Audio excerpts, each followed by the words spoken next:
반갑습니다. 예수는 빛교회입니다. 오늘은 그리스도인이란 제목으로 사도행전 19장 1절에서 10절까지의 말씀으로 함께 은혜 나누도록 하겠습니다. 먼저 오늘 본문 말씀 함께 봅니다. 아볼로가 고린도에 있을 때 바울이 윗지방으로 다녀 에베소에 와서 어떤 제자들을 만나 이르되 너희가 믿을 때 성령을 받았느냐? 이르되 아니라 우리는 성령이 계심도 듣지 못하였노라. 바울이 이르되 그러면 너희가 무슨 세례를 받았느냐? 대답하되 요한의 세례니라.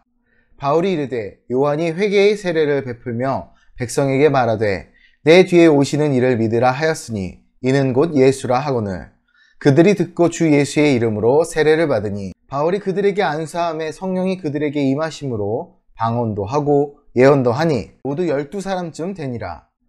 바울이 회당에 들어가 석 달 동안 담대히 하나님 나라에 관하여 강론하며 권면하되 어떤 사람들은 마음이 굳어 순종하지 않고 무리 앞에서 이 도를 비방하거늘 바울이 그들을 떠나 제자들을 따로 세우고 두란노 서원에서 날마다 강론하니라.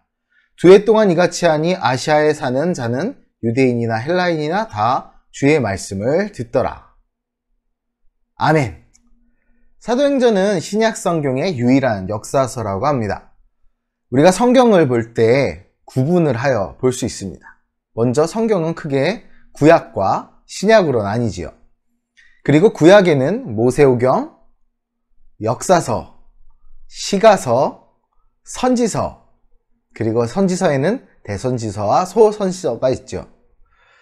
또 신약을 구별해 보면 복음서, 역사서, 서신서, 묵시록 또는 계시록으로 구분합니다. 서신서는 공동서신과 바울서신 등으로 나뉘죠. 그중 신약 성경의 유일한 역사서인 사도행전은 누가에 의해 쓰여졌습니다. 누가 썼냐 할 때 누가입니다. 누가는 누가복음과 사도행전을 기록한 사람입니다. 그는 의사였으며 역사가였습니다. 그렇기 때문에 그의 저술은 굉장히 디테일하고 세세한 표현들이 많이 있습니다. 숫자적인 부분에서도 자세히 나와 있는 경우가 많지요. 오늘 본문이 있는 사도행전은 예수님의 공생의 기간 동안 함께했던 제자가 아닌 다메섹 도상에서 예수님을 만나고 예수님의 사도가 된 바울의 이야기입니다. 바울은 선교 역사에서 그리고 기독교 역사에서 굉장히 중요한 인물입니다. 그의 대표적인 행적 중 3차례의 전도여행 혹은 선교여행이 있습니다. 1차 선교여행은 AD 47년에서 49년까지 약 2년간 이루어졌으며 이동거리는 2240km 정도 되었다고 합니다. 바나바의 주도하에 바울이 동행하는 형식으로 이루어졌으며 최초의 이방교회인 수리아 안디옥 교회가 선교사를 파송했다는 점에서 역사적 의미가 큰 여행이었습니다. 이제 1차 전도여행에 바울에 의해 복음을 듣고 세워진 이방교회들이 점점 자라면서 여러 가지 문제들을 당면합니다. 그래서 그 연약하고 도움이 필요한 형편이 있었던 그 교회들을 위해 바울은 양육하고 또한 그들에게 도움을 주기 위해 신라를 대동하여서 출발한 여행이 2차 선교여행이었습니다. 다시 말하면 신라를 대동하고 연약한 교회들을 도와주기 위해 떠난 선교여행이 2차 선교여행입니다.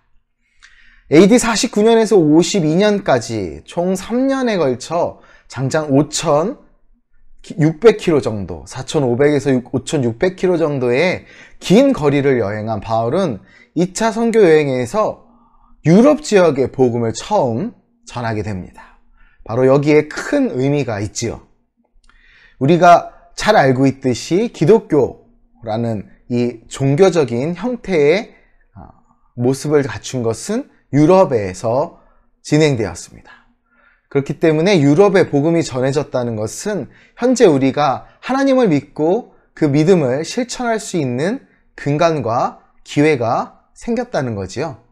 그 통로가 생겼다는 겁니다. 그만큼 2차 선교여행의 의미는 거기에 있습니다.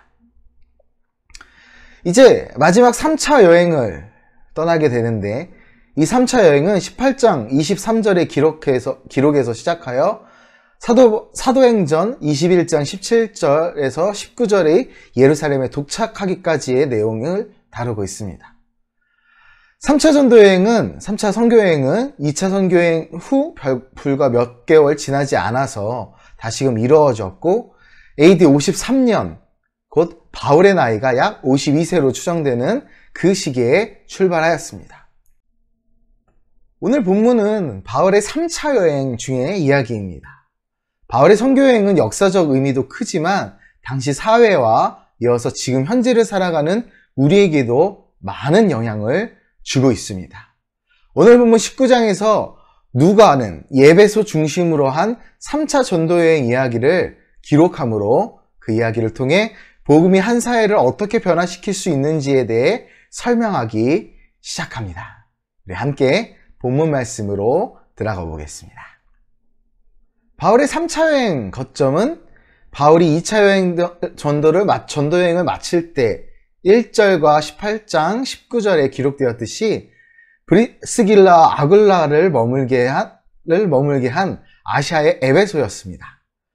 항구 도시인 에베소는 아시아의 교통과 상업의 중심지였으며 아데미의 신정에 있었던 이교 문화의 중심지였습니다.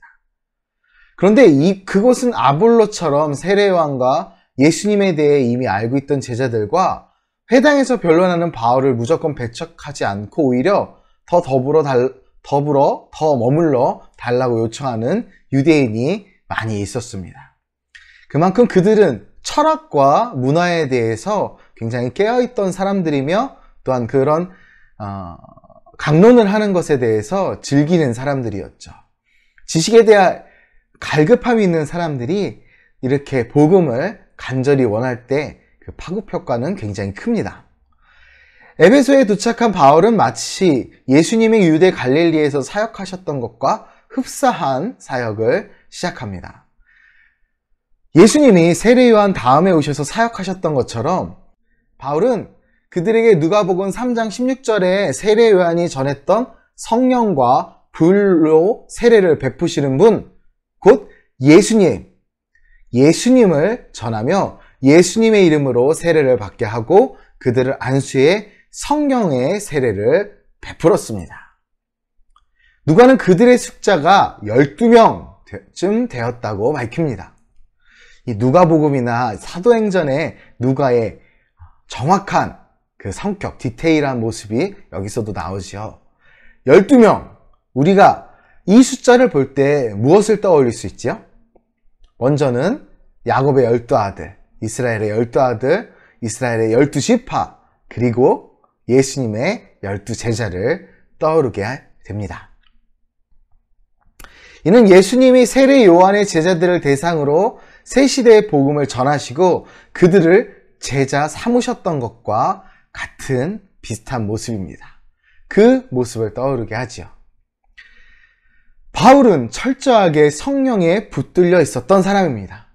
그리고 그는 예수님을 닮아 예수님의 향기와 편지가 되기 위해 그 삶을 바친 인물입니다. 예수님의 행적을 그렇기 때문에 그대로 에베소에서 행하고 있는 것입니다. 에베소의 이교 문화는 예수님처럼 사역을 감당하는 바울에 의해 분명히 무너질 것입니다. 바울이 회당에서 석 달 동안이나 가르칠 수 있었던 것을 보면 에베소의 유대인들은 17장에 나오는 베레아 사람들처럼 그의 말을 진지하게 들었던 걸로 보입니다.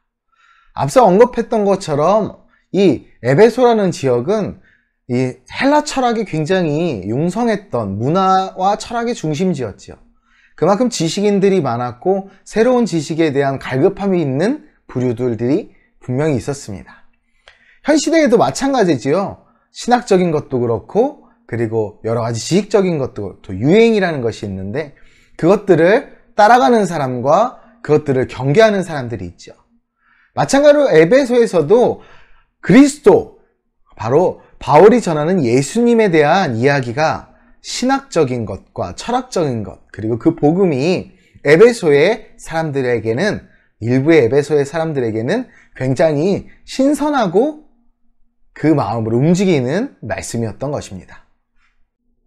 그러나 그 사람들 중에도 앞서 이야기한 것처럼 트렌드를 따라가지 않으려는 사람들과 비슷하게 예수님의 말씀, 바울의 이야기를 비방하는 자들이 있었습니다. 그렇기 때문에 바울은 그들과의 부딪힘을 최소화하기 위해 회당을 떠납니다. 그리고 예수님의 복음을 받아들이는 사람들을 따로 분리해서 두란노 서원이라는 곳에서 강론하였습니다. 우리가 이 두란노 서원을 한국에 있는 기독교 기업으로 알고 있죠. 그런데 이 두란노 서원은 정확하게 성경에 기록되어 있는 이 두란노 서원은 정확하게 어디에 위치해 있는지 어떤 것인지에 대해서는 우리가 알 수는 없습니다. 불분명하지만 아마도 세속학문을 가르치는 오늘날의 학교나 학원이 아니었을까라고 추정합니다. 곧 바울은 회당이라는 종교적인 공간을 떠나서 세속적인 학문을 가르치는 공간으로 옮겨 말씀을 가르쳤던 것입니다. 오늘날 교회의 형태를 볼 때 우리가 이 바울의 행적을 잘 유심히 바라봐야 합니다. 복음은 교회에만 머무는 것이 아닙니다. 분명히 세속이라는 곳, 세상이라는 곳에 퍼져 나가야 하는 것입니다. 그렇기 때문에 교회의 형태 역시도 더 이상 십자가를 세운 예배당이 있는, 예배실이 있는 교회만이 교회가 아니어야 합니다. 좀 더 확장된 의미로서의 교회, 예배실이 꼭 예배실이라는 이름을 단 것이 아니라 카페나 회의실이나 아니면 서점이나 특정한 음식점이나 공간이 되어서 그것이 예배의 장소가 되고 그곳에서 말씀을 강론하며 말씀을 나누며 함께 신앙생활을 하는 것이 하나님이 원하시는, 그리고 바울이 우리에게 모범을 보여줬던 모습 중 하나라 봅니다. 바울은 이 일을 2년 동안이나 꾸준히 날마다 지속했는데 그 결과가 놀랍습니다. 아시아에 사는 자는 유대인이나 헬라인이나 다 예수님이 누구신지, 그 가르침이 무엇인지 모르는 사람이 없게 되었다 합니다. 물론 예수님이 누구신지 모르는 사람이 없지만 예수님을 믿었다라는 기록은 아니지요. 그렇지만 많은 수의 사람들이 예수님을 알고 예수님을 아는 것은 곧 믿음으로 이어지게 되거든요. 자기의 생계를 위해 일을 하면서 살아야 했던 바울은 이처럼 날마다 강론하려면 그야말로 바쁘고 힘든 나날들을 보냈을 것입니다. 그는 예수님처럼 배척당하고 힘들었지만 예수님처럼 최선을 다해 복음을 전했습니다. 그 결과 그 지역에 큰 변화가 일어났습니다. 우리에게 헌신이 필요합니다. 우리의 삶의 형통을 추구할 때 그 진정한 형통의 길은 우리의 헌신에서부터 시작됩니다. 우리의 형통의 끝은 복음이 세상에 전해지느냐 전해지지 않느냐에 있습니다. 곧 내가 얼마나 하나님 앞에 헌신하고 그 길을 최선을 다해 가느냐에 있습니다.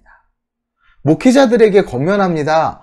우리가 성도들의 삶을 함께 나누며 또한 그 삶으로 뛰어들어서 진정으로 바울과 같이 예수님처럼 우리의 삶과 모든 신앙의 중심을 하나님께 그리고 우리 성도들과 함께 나눌 수 있는 우리가 되기 원합니다.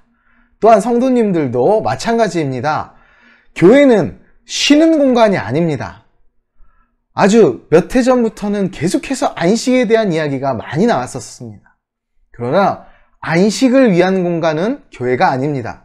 교회는 안식의 공간이기도 하지만 궁극적으로 그리스도 예수를 믿는 자들의 모임이며 그것에서 말씀을 강론하고 함께 나누며 성장하고 배우고 그리고 이어서 복음을 전할 수 있는 힘을 얻는 곳입니다. 우리가 말씀을 배우고 전하는 이유도 예수님처럼 바울처럼 이 세상 사람들 중에 예수님과 그 진리를 모르는 사람이 아무도 없도록 복음을 전하기 위함입니다. 말씀을 정리합니다. 그리스도인의 유일한 삶의 모범은 바로 예수 그리스도십니다. 사도행전에 등장하는 신앙의 선진들은 모두 예수님의 모습을 따라 살았습니다. 바울은 에베소에서 예수님처럼 헌신적인 사역을 하였습니다. 그의 모든 삶은 예수님 중심의 삶이었죠. 사도행전 20장 24절에 이렇게 고백합니다. 내가 달려갈 길과 주 예수께 받은 사명 곧 하나님의 은혜의 복음을 증거하는 일을 마치려 하면은 나의 생명조차 조금도 귀한 것으로 여기지 아니하노라. 그렇습니다. 우리의 궁극적 소망, 바울처럼 목숨을 다해 생명을 다해 그리스도의 복음을 전하는 것입니다. 우리를 보는 사람들이 예수님을 떠올리는 것이 우리의 소망이고, 우리가 사는 곳에 예수님의 향기가 나는 것이 우리의 소망입니다. 우리가 바로 복음의 통로이며 형통의 통로입니다. 이 마음을 갖고 매일매일 주님처럼, 예수님처럼 살기를 다짐하는 그리스도인이 되기를, 그런 결단의 시간들이 항상 있기를 주님의 이름으로 축복하고 기도합니다. 감사합니다.